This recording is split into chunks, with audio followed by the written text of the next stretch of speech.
students. Now today I am going to start the lesson number 3 in a grammar section. Okay. इससे पहले जो से पहले आपके लेसन्स कंप्लीट हुए थे वो लिटरेचर के 3 के हुए थे, बट जो ग्रामेटिकल पोर्शन था थर्ड चैप्टर का वो इनकम्प्लीट था. So today I am going to start this. Today's topic is helping verb and linking word. What is the difference between helping verb and linking word? ना? So सबसे पहले मैं आपको helping verb बताना चाहती हूँ स्टूडेंट्स. हेल्पिंग वर्ब क्या होता है? आप लोगों ने लास्ट टाइम भी क्लास 3 में पढ़ा था. प्रेजेंट कंटिन्यूअस, पास्ट कंटिन्यूअस, है ना? जैसे कि is, am, are, was, were, has, have, will,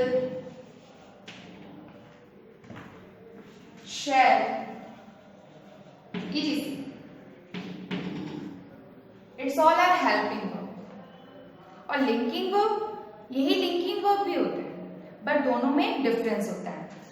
just for example, मैंने यहां पर एक सेंटेंस लिखा, he is good boy. Okay. Now the second example is he is playing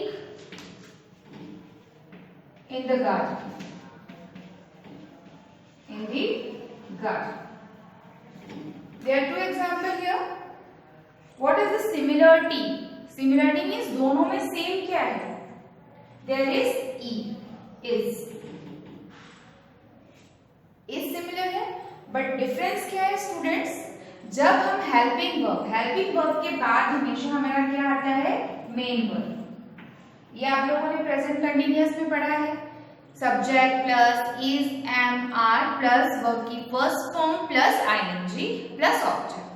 ठीक है, ये आप लोगों के हेल्पिंग वर्ब होते हैं. जब हम लिंकिंग वर्ड की बात करते हैं कि लिंकिंग वर्ड क्या होता है, तो लिंकिंग वर्ड में सिर्फ आपके जो हेल्पिंग वर्ब वो होते हैं, लेकिन उनके बाद कभी भी मेन वर्ब नहीं आता. जैसे कि गुड एक तरीके का एडजेक्टिव है, मेन वर्ब नहीं है. मेन वर्ब क्या होते हैं? जैसे कि जो भी क्रिया आप करते हैं, जो भी वर्ब आपके होते हैं, like sit, sleep, dance, wash, run, go, ये सब चीजें आपकी मेन वर्ब में इंक्लूड होती हैं. और मेन वर्ब के आगे जो हेल्पिंग वर्ब लगाया जाता है वो हम यूज करते हैं टेंसेस में. Present tense, past tense, future tense. ठीक. तो यहाँ पर सिर्फ आपको दो चीजें डिस्क्राइब की गई हैं कि हेल्पिंग वर्ब और लिंकिंग वर्ब में डिफरेंट क्या होता है. लिंकिंग वर्ड और हेल्पिंग वर्ब यही होते हैं, is, am, are, was, were, has, have, will, shall. ये लिंकिंग वर्ड भी होते हैं और हेल्पिंग वर्ड भी होते हैं. बस डिफरेंट ये होता है दोनों में कि जब हम लिंकिंग वर्ड लिखते हैं तो उसके बाद कभी भी मेन वर्ब नहीं आता है. और जब हम हेल्पिंग वर्ब को किसी टेंस में यूज करते हैं तो उसके बाद अगर मेन वर्ब आ गया, इट मींस वो टेंस का सेंटेंस है. एक तो एग्जांपल और दे रही हूं मैं आपको. Just look it here. Suppose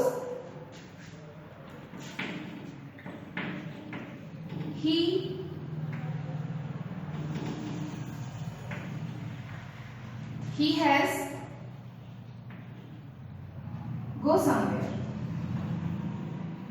gone somewhere.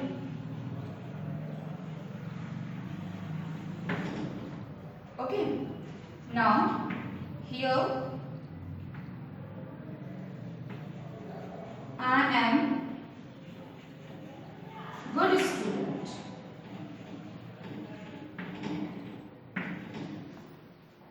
सबसे पहले आइडेंटिफाई करेंगे हम हेल्पिंग वर्ब. इसका हेल्पिंग वर्ब है हैज और इसमें हेल्पिंग वर्ब है एम. लेकिन दोनों में डिफरेंस क्या है? He has gone. गॉन क्या है आपके? वर्ब की थर्ड फॉर्म, यानी कि मेन वर्ब है. तो मेन वर्ब के पहले आने वाला हेल्पिंग वर्ब हमेशा किस में कन्वर्ट होता है? टेंस में कन्वर्ट होता है. और हेल्पिंग वर्ब के बाद अगर कभी मेन वर्ब नहीं आया तो ये आ जाता है आपके लिंकिंग वर्ब.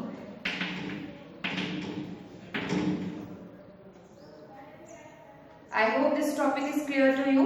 इस सेक्शन में आपको दो टॉपिक के बारे में बताया है ग्रामेटिकल में।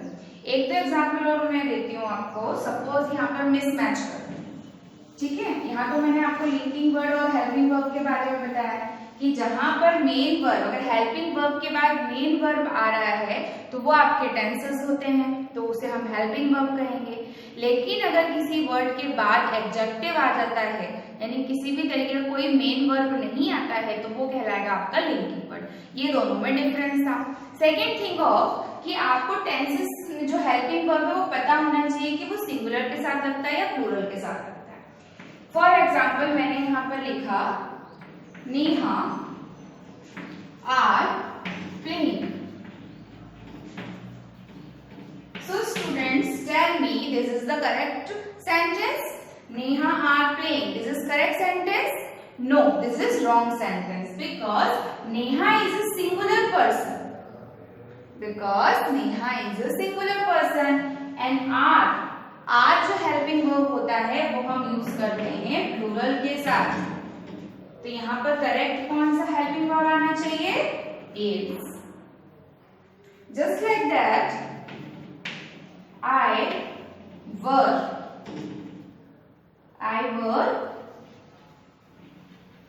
Going outside. आई के साथ वर्ब पढ़ा है कभी भी आप लोगों ने पास्ट टेंस में? नहीं, आई के साथ हमेशा पुट होता है was. I was going outside. So ये डिफरेंस होता है हेल्पिंग वर्ब और लिंकिंग वर्ब में, जिसके बाद अगर मेन वर्ब नहीं आया तो वो हो जाएगा आपका लिंकिंग वर्ड। लेकिन अगर किसी हेल्पिंग वर्ब के बाद मेन वर्ब आ गया तो वो कहलाएगा आपका टेंस। यहाँ पर भी देखिए आई वॉज गोइंग क्या है आपका मेन वर्ब, क्रिया है, तो हमने इसको टेंस में कन्वर्ट कर दिया।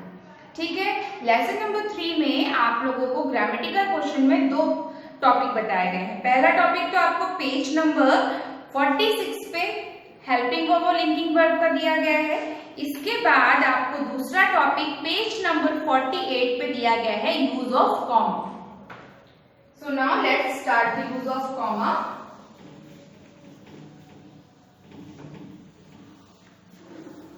Where we use commas, है ना, कॉमा का यूज हम कहाँ करते हैं, किस किस जगह पे कॉमास लगाए जाते हैं।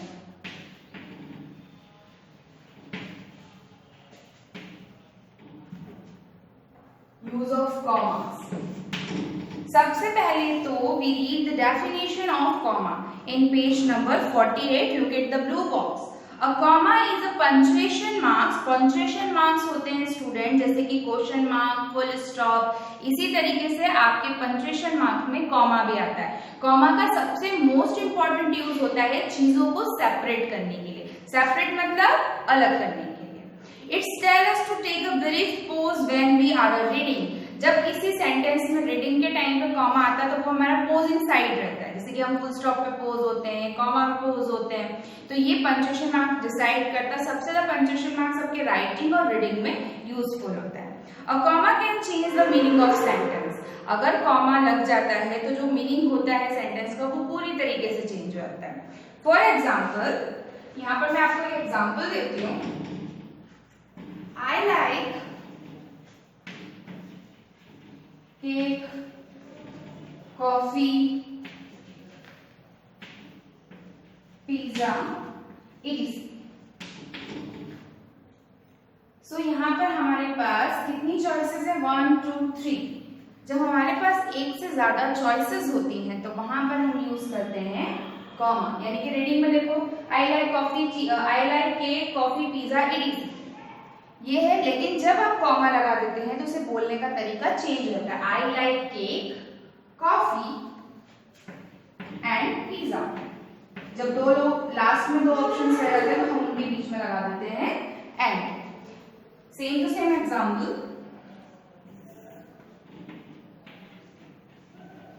आई वॉन्ट टू गो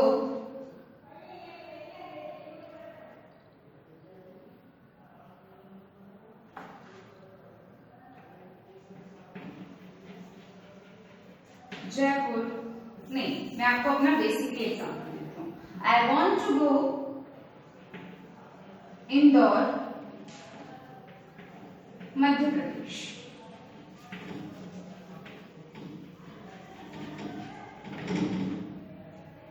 अब देखिए, ये जो इंदौर मध्य प्रदेश है, जो इंदौर है वो एमपी के अंदर आता है, यानी कि एक ही स्टेट पे आपको उसकी सिटी और उसके स्टेट को अलग करना है. तो I want to go Indore Madhya Pradesh की जगह हम इन दोनों के बीच में लगा देंगे कॉमा. तो हमारे बोलने का तरीका हो जाएगा I want to go Indore Madhya Pradesh. अगर यहाँ पर मैं लिख देती हूँ जयपुर राजस्थान, तो जयपुर किसके अंदर आ जाता है? राजस्थान के अंदर आता है.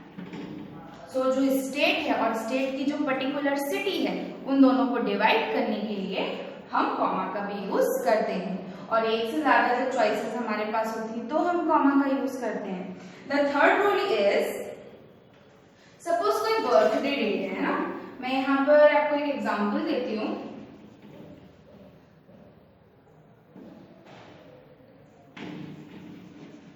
Mahatma Gandhi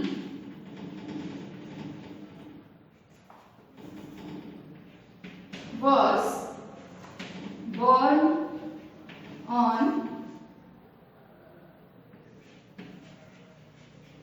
October 2nd, 18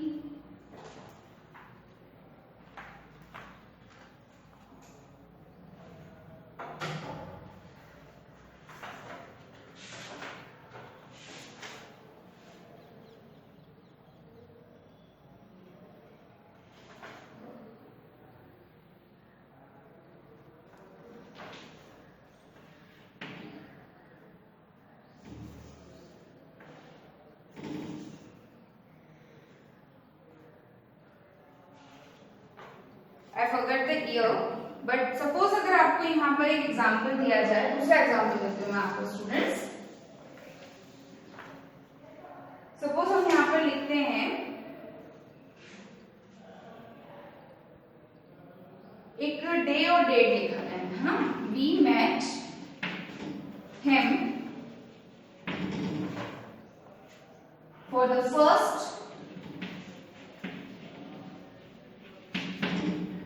time on January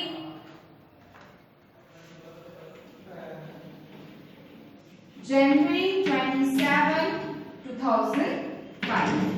अब यहाँ पर हमने क्या डिफरेंस किया? जब आप लोगों के मंथ और डेट को हमने किससे सेपरेट कर दिया है? ईयर से सेपरेट कर दिया है.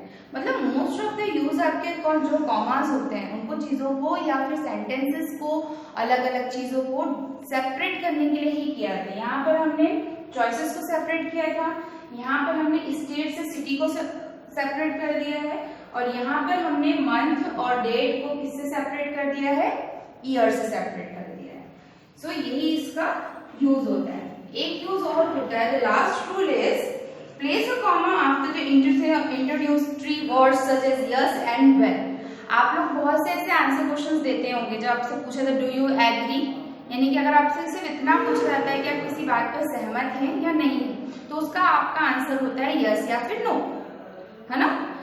तो जब आप कोई भी आंसर यस या नो में करते हैं तो उसके बाद आप लगा देते हैं कॉमा. फॉर एग्जाम्पल, अगर मैं आपसे पूछूं कैन यू स्विम, क्या तुम स्विम कर सकते हो, तो उसका आंसर यस और नो में हम देते हुए कहते हैं यस आई कैन. तो यहाँ पर भी आपका जो कॉमा है वो यूज होता है.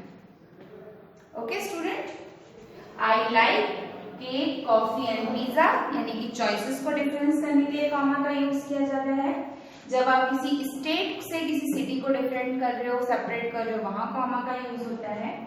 अगर हमें कोई भी डेट, चाहे वो किसी की बर्थडे डेट हो या हमारी कोई मीटिंग डेट हो, अगर वो किसी पर्टिकुलर ईयर में है तो आप मंथ और डेट को ईयर से सेपरेट करने के लिए कॉमा का यूज करते हैं. और अगर आपसे कोई भी आंसर यस और नो में पूछा जाता है तो उसके लिए भी आप कॉमा का यूज करते हैं. There is two topics in this lesson. First is helping verb and linking verb. Let's remind, helping verb वो होता है, हेल्पिंग वर्ब और लिंकिंग वर्ब में सिर्फ एक डिफरेंस है कि हेल्पिंग वर्ब अगर हेल्पिंग वर्ब के बाद मेन वर्ब लगा दिया जाता है उसे हम हेल्पिंग वर्ब बोलते हैं, यानी कि वो टेंसेस होता है। और जिस हेल्पिंग वर्ब के बाद मेन वर्ब नहीं आता है वो कहलाता है आपका लिंकिंग वर्ब, बिकॉज वो सिर्फ दो सेंटेंस को, दो वर्ड्स को जोड़ने का काम करता है। समथिंग जैसे ही सिंगुलर एंड प्लूरल पर भी डिपेंड करता है। अगर आपका सब्जेक्ट सिंगुलर है तो उसके साथ आप सिंगुलर हेल्पिंग वर्ब ही यूज करोगे, और अगर आपका सब्जेक्ट प्लूरल है तो आप उसके साथ प्लूरल हेल्पिंग वर्ब यूज करोगे। और कॉमा में आपको बता दिया है चीजों को सेपरेट करने के लिए और चॉइसेस चूज करने के लिए हम कॉमा का यूज करते हैं। Have a good day. I hope this topic is clear to you.